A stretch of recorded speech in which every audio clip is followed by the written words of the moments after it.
Connecticut's educational inequities didn't happen overnight. They are rooted in systemic barriers. From exclusionary practices at elite institutions to discriminatory zoning laws, these policies created segregated communities and unequal school funding.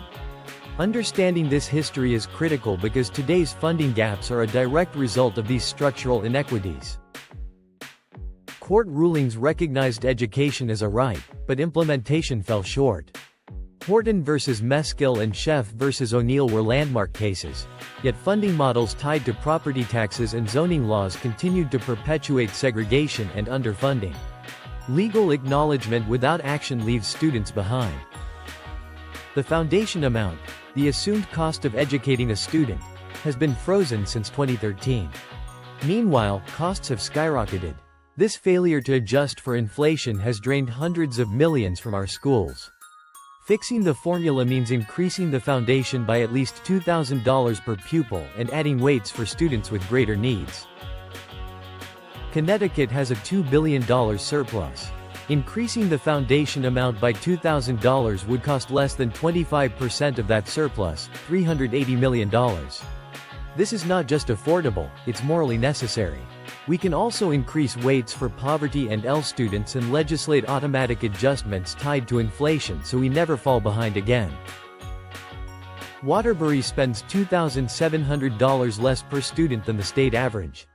These are districts with high percentages of low-income, multilingual learners, and students with disabilities, yet they receive less funding. This is the definition of inequity. Compare this to Greenwich, spending nearly $28,000 per student. The gap between affluent and struggling districts is staggering. This is why reform is urgent. Our funding formula perpetuates inequality. Bridgeport has endured relentless cuts for years: Paris, counselors, security, and more. When ESSER funds expire, even more positions will vanish.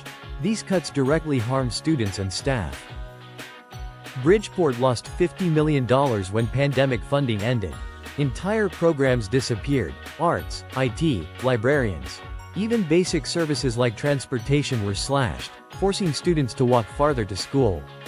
This is what chronic underfunding looks like. Some say increasing the foundation amount is unrealistic, but history proves otherwise.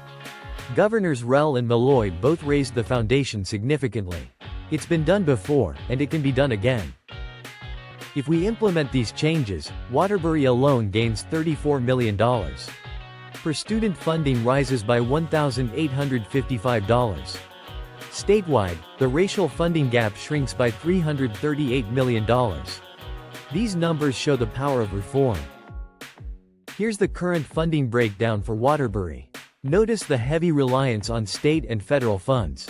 With proposed changes, the ECS grant jumps by $86.8 million, transformative for this district.